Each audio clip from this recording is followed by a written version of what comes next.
She never lied to me, but you did. She warned me about people like you, Finn. You lied to me. You claimed that you were just a man that had no mercy. You were different. You were more. You also said that you, the man, created the demon. Liar! The demon fuels the man. You don't paint your face to become the demon. You peel your skin to reveal it. Show me your face, Finn. Show me your true face. And I'll do the same. Bring your demon, and I will strip back my flesh to reveal the true nature. Abigail is a lie. Me and you.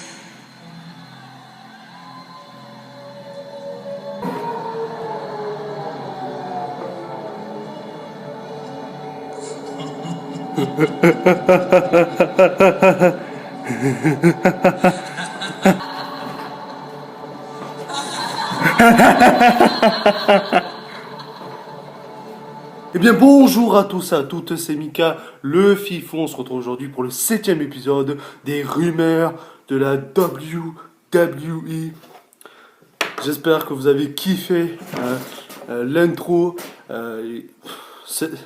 Cette promo de Bray Wyatt était énorme. Elle était... voilà, j'en ai parlé dans la vidéo débriefant de la semaine WWE qui est sortie samedi. Je vous en ai parlé. J'ai kiffé. Et enfin, il faut une putain de bonne promo dans la rivalité Wyatt-Finn.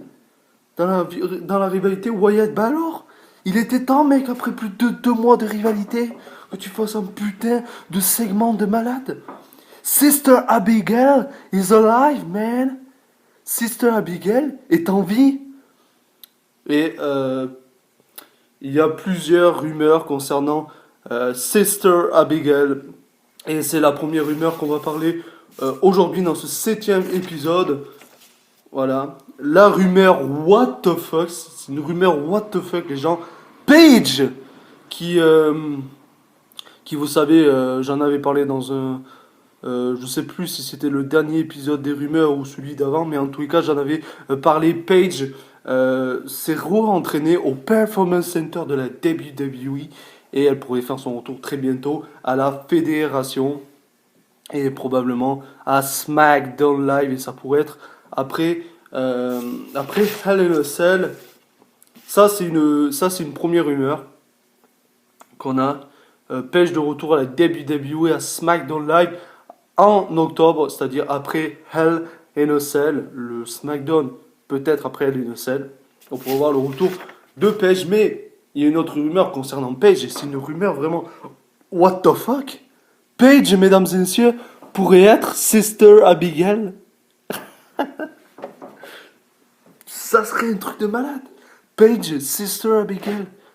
Perso, j'ai quand même du mal à y croire. Paige, Sister Abigail, mais si c'est elle, ça pourrait être énorme.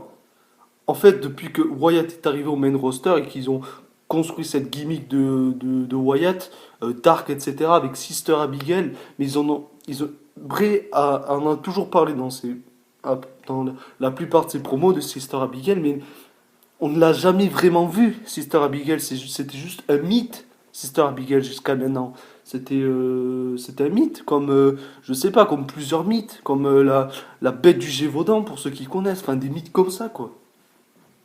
Et voilà, c'est jusqu'à maintenant, Sister Abigail était un mythe, mais pour Bray Wyatt, c'était quelqu'un de sa famille.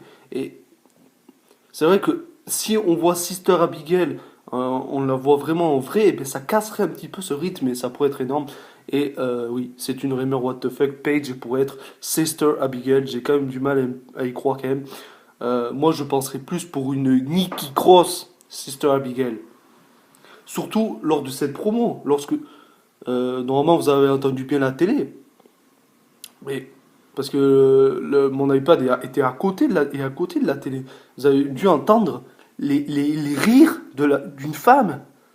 Et pour moi, c'est des rires de Nikki Cross. Ce n'est pas Paige. Pour moi, c'est plus Nikki Cross. En plus, voilà, quand Bray Wyatt, son visage il se transforme en monstre, etc., ça pourrait vraiment être Nikki Cross. C'est surtout les rires, en fait, qui me font plus penser que ce soit Nikki Cross que Paige. Parce qu'après, ça peut être Paige, mais bon. Parce que Nikki Cross, certes, elle est à NXT avec Sanity, mais elle fait rien en solo. Nikki Cross fait rien en solo à NXT. Elle pourrait très bien. Bon, elle sera peut-être dans le Fatal 4-Way pour le titre NXT à NXT TakeOver Houston, mais elle peut être Sister Abigail. De toute façon, elle peut être Sister Abigail avec Bray Wyatt au main roster et toujours continuer sa carrière à NXT, pourquoi pas. Mais moi, je penserais plus à une Nikki Cross qu'une Paige Sister Abigail. Et puis, je préférerais voir Nikki Cross en Sister Abigail que Paige. Parce que ça va plus dans le personnage. Parce que Nikki Cross, elle est complètement starbée, cette meuf, à NXT. Pour ceux qui regardent NXT. Ça, ça irait. Une gimmick de Sister Abigail irait mieux à Nikki Cross qu'à Paige. Mais après, si c'est bien construit avec Paige, si c'est Paige, et qui la construisent bien, qui construisent bien Paige en étant Sister Abigail, pourquoi pas? Mais je pense que ça irait mieux pour Nikki Cross, en fait. Ça, on verra. En tous les cas, enfin, en tous les cas, c'est une rumeur. What the fuck?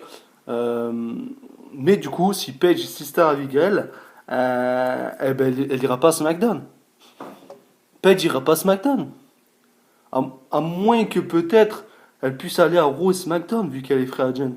Qu'elle soit Sister Abigail à Raw et qu'à SmackDown, elle ait, je sais pas, les catcheuses, comme avant. Mais ça serait quand même bizarre, quand même, qu'elle fasse les deux trucs en même temps dans deux personnages différents. Et dans deux shows différents, ça serait quand même bizarre. Donc j'ai quand même un peu du mal à croire que ce soit Paige, mais ça, c'est la rumeur what the fuck du moment. En tous les cas, on verra dans les semaines à venir, mais moi, je penserais plus que ce soit une Nikki Cross, Sister Abigail, et puis ça irait mieux à Nikki Cross, voilà. Donc ça, vraiment, c'est la première rumeur what the fuck. Ensuite, une deuxième rumeur comme quoi Randy Orton souhaiterait faire un heel turn très bientôt, parce que il en a parlé lors de différentes interviews, et même dans le podcast de Chris Jericho, je crois, Talk is Jericho, il me semble, enfin, il était invité. Chris Jericho l'avait invité. Et c'est vrai que Wendy Orton a dit que ben, actuellement son booking à la VE à SmackDown c'était pourri. Il y a une rivalité contre Rousseff, le mec. Et voilà, le mec, on dirait qu'il s'en bat les couilles, Wendy Orton. Il fait un RKO par-ci par-là, on a nowhere, il se casse. Le mec, et puis il a dit qu'il n'était pas content de son booking. Certes, c'est peut-être pour remettre Rousseff en avant ou je sais pas quoi, mais bref, Randy Orton ne supporte pas son booking actuellement et je le comprends parce que c'est vraiment de la merde. Donc il souhaiterait faire un heel turn très bientôt. Ça pourrait être très intéressant de lui faire un heel turn. Ensuite, une autre rumeur comme quoi la raison pourquoi la rivalité Sasha Banks Bailey n'a toujours pas eu lieu pour le moment, n'a toujours pas eu un heel turn de Sasha Banks, eh bien c'est parce que les officiels hésitent à faire un heel turn à Sasha Banks car c'est la seule vraiment babyface de la division féminine de Monday Night Raw. Il y a Bayley, mais Bayley ne reçoit aucune réaction. C'est un peu la Roman Reigns, vous voyez Bayley, et que Sasha Banks elle fait plus de réactions que Bayley. Donc Sasha est vraiment la babyface dans la division féminine de Monday Night Raw. Donc c'est pour ça les officiels ne veulent pas lui faire un heel turn pour le moment. Mais ils peuvent peut-être lui faire un heel turn plus tard pour mener une rivalité entre Sasha Banks et Bayley pour la Road to WrestleMania 34 et un match à WrestleMania 34, mais c'est pas sûr. Ils hésitent vraiment à la tourner heel, surtout qu'ils ne veulent pas la tourner babyface, ils veulent pas la tourner heel pour le moment parce que il faut que ils veulent la garder vraiment babyface. D'ailleurs, ils veulent garder toutes les Four Horsemen de la WWE babyface. Bayley, Sasha Banks, Becky Lynch et Charlotte. Pourquoi? Parce que ils veulent faire une rivalité entre les Four Horsewomen. J'ai dit Four Horsemen tout à l'heure, je crois. C'est Four Horsewomen, pardon. Ils veulent faire une rivalité les Four Horsewomen de la WWE contre celle de la MMA. Voilà, avec Ronda Rousey, Shayna Baszler et les deux autres, je ne sais plus leur nom. mais ils veulent vraiment faire cette rivalité en Survivor Series. Ils veulent faire un faux Elimination Match, qui pourrait être très intéressant d'ailleurs, et ensuite mener une rivalité entre Charlotte et Ronda Rousey. J'en avais parlé un peu plus tôt dans un épisode des rumeurs, et ça pourrait être très intéressant. Également, s'ils veulent pas faire un heel turn de Sasha Banks, ils auraient peut-être en tête de faire un heel turn à Bayley, qui serait complètement... Certes, ça marchera pas. Ça marchera pas. Enfin bref, ça aussi c'est un peu un truc what the fuck. Voilà. Donc ensuite, également une autre rumeur. La raison pourquoi Brock Lesnar est booké comme une bête, c'est le cas de le dire, il gagne souvent ses matchs avec un seul F5. Il avait fait un seul F5 à Braun Strowman, à No Mercy. Il a fait un seul F5 à Samoa Joe, à Great Balls of Fire. Il a fait un seul F5 à Roman Reigns, je crois, à SummerSlam. Voilà. Il est booké comme une bête parce qu'ils veulent le rendre fort pour une prochaine rivalité entre lui et Roman Reigns pour WrestleMania 34 et faire gagner bien évidemment Roman Reigns. Et ce match pourrait même être le main event de WrestleMania 34. Un match d'ailleurs qu'on a déjà eu à WrestleMania 31. Tout ça simplement pour que Roman Reigns soit enfin apprécié. Mais les gars, ça marche pas. Alors ils ont tenté. Ils ont tenté beaucoup de monde avec Roman Reigns. John Cena, Brock Lesnar, Triple H. Ils ont mis qui face à... je sais même plus. AJ Styles. Ils ont mis qui énormément de monde. Ça ne marche toujours pas. Bientôt ils mettront le Rock contre Roman Reigns et l'Undertaker. Ils l'ont mis face à l'Undertaker. Roman Reigns, bientôt Roman Reigns affrontera le Rock vers les WrestleMania 35. Enfin bref. J'ai pas envie de voir ce match entre Lesnar et Roman Reigns à WrestleMania 34. Ensuite, une autre rumeur pourquoi Enzo a gagné le titre Cruiserweight à No Mercy contre Neville. Et c'est pour aider à ce qui paraît 205 Live, que les officiels arrivent à mettre 205 Live en avant grâce à Enzo, car il est populaire, grâce à ses catchphrases. Il vend beaucoup de marchandises, parce que les fans l'apprécient tout de même. Bon, il y en a qui également le détestent, mais quelques fans l'apprécient toujours. Et du coup, ils veulent aider 205 Live à être plus mis en avant comparé à depuis que la division existe, grâce à Enzo. Parce que grâce à Enzo, je vous dis les gens, le 205 Live a été 2 fois en main event à 2 Monday Night Raw consécutifs. Grâce à Enzo Amore. Donc on peut dire qu'on déteste Enzo Amore, mais grâce à lui, la division Cruiserweight est mise en avant. Moi aussi, je déteste Enzo Amore, je peux plus le voir. Je vous en avais parlé lors d'un épisode des résumés réactions de Raw, même la review de No Mercy, mais au moins 205 Live est mis en avant. Et ça me surprendrait pas que la semaine prochaine, 205 Live c'est encore en main event. Ça me surprendrait pas. En tous les cas, on verra ça dans les semaines à venir et les prochains matchs pour Enzo Amore, sa défense de titre contre Denvol à TLC dans un rematch. Et puis Enzo devrait conserver, ensuite il devrait le mettre probablement contre Rich Swann ou un Cedric Alexander ou bien un Kalisto qu'on a vu lors du dernier Raw. Il pourrait également faire une rivalité entre Enzo Amore et Kalisto. Voilà. Donc ça, c'est les prochains matchs annoncés pour Enzo Amore. Ensuite, une autre rumeur comme quoi Jinder Mahal pourrait finalement perdre le titre à NNSL. Une rumeur a été sortie depuis déjà plusieurs semaines, plusieurs mois, que Jinder Mahal conserverait le titre WWE jusqu'à le Royal Rumble ou bien WrestleMania 34, car la tournée en Inde arrive bientôt et ils veulent laisser Mahal champion pour la tournée en Inde, bien évidemment, pour développer le marché indien, pour développer le marché de la WWE en Inde, bien évidemment. Donc ils voulaient au début le laisser champion, mais jusqu'à ce que la tournée en Inde est finie, donc c'est-à-dire début 2018, quoi. Mais finalement, il pourrait perdre le titre contre Shinsuke Nakamura à Hell in a Cell. Et donner le titre à Nakamura en attendant et que Jinder Mahal le récupère lorsqu'il y a lorsqu'il y a un live event en Inde pour que ce soit une grosse surprise et qu'il y ait une pop énorme et ça ferait également un gros buzz. Donc ça se peut que finalement Jinder Mahal puisse perdre le titre contre Shinsuke Nakamura à Hell in a Cell. D'ailleurs, à l'heure où je tourne cette vidéo, samedi. Et la vidéo sortira lundi, mais donc Hell in a Cell sera passé. Mais du coup, vu que tous les épisodes des rumeurs sortent le lundi, maintenant j'ai un petit peu un planning si vous voulez. Du coup, ben, à l'heure où la vidéo sort, eh ben, Shinsuke Nakamura est peut-être champion. Ou bien Jinder Mahal est toujours champion. Ça, on verra.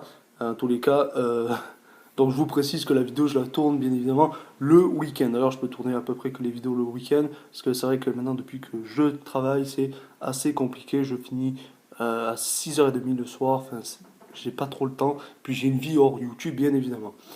Euh, donc voilà, il pourrait gagner le titre WWE Shinsuke Nakamura contre Jinder Mahal.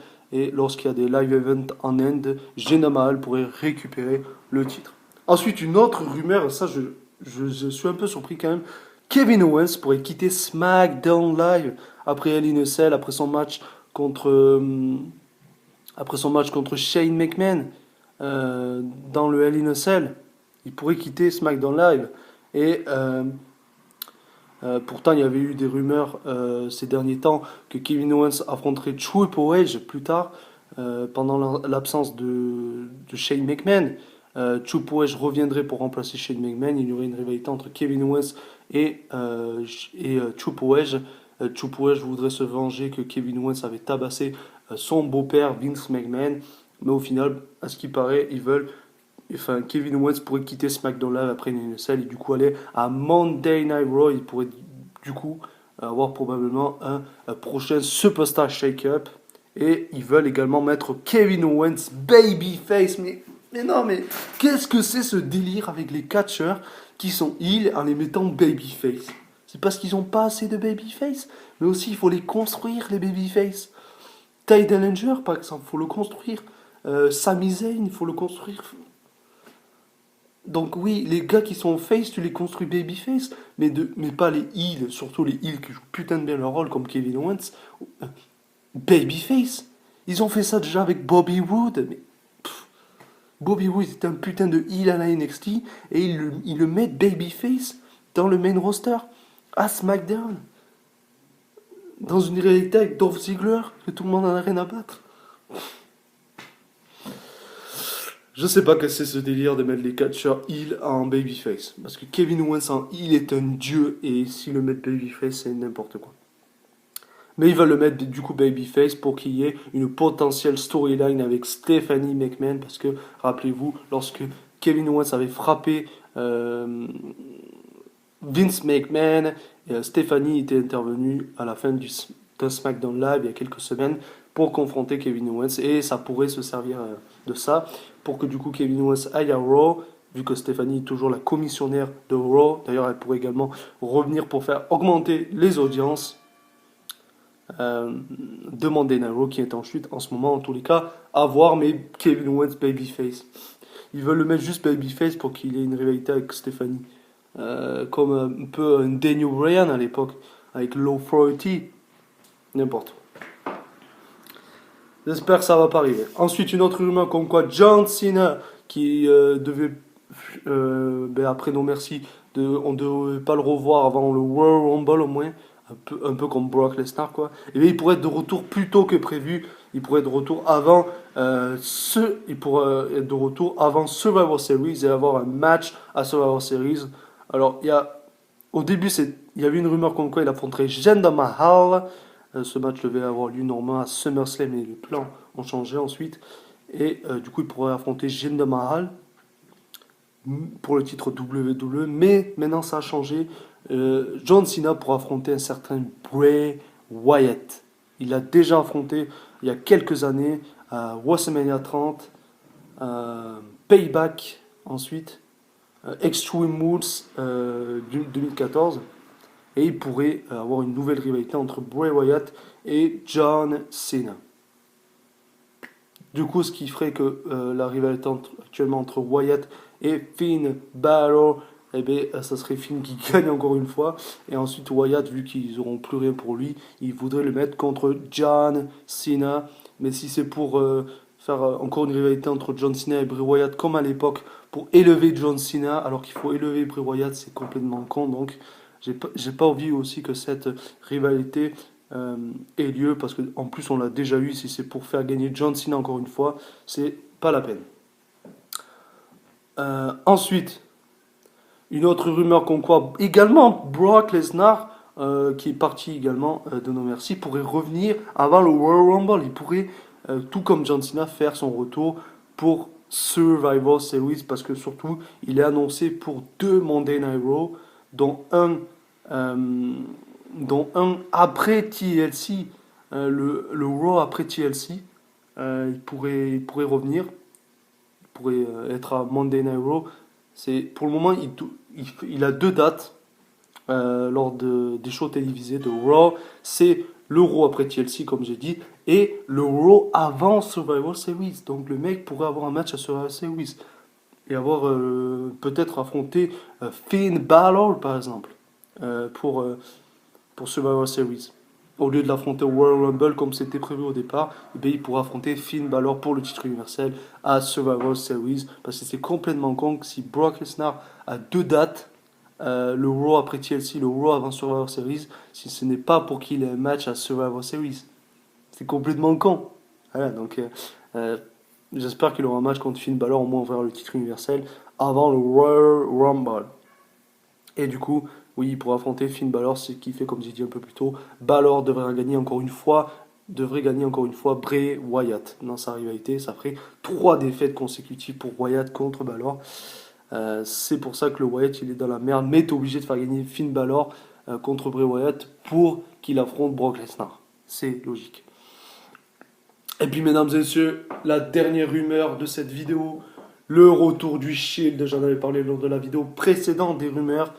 J'avais dit que le Shield pourrait revenir pour TLC et avoir un match, le Miz Tourage contre le Shield. J'en avais parlé, que ça serait complètement con de faire juste revenir le Shield contre le Miz Tourage.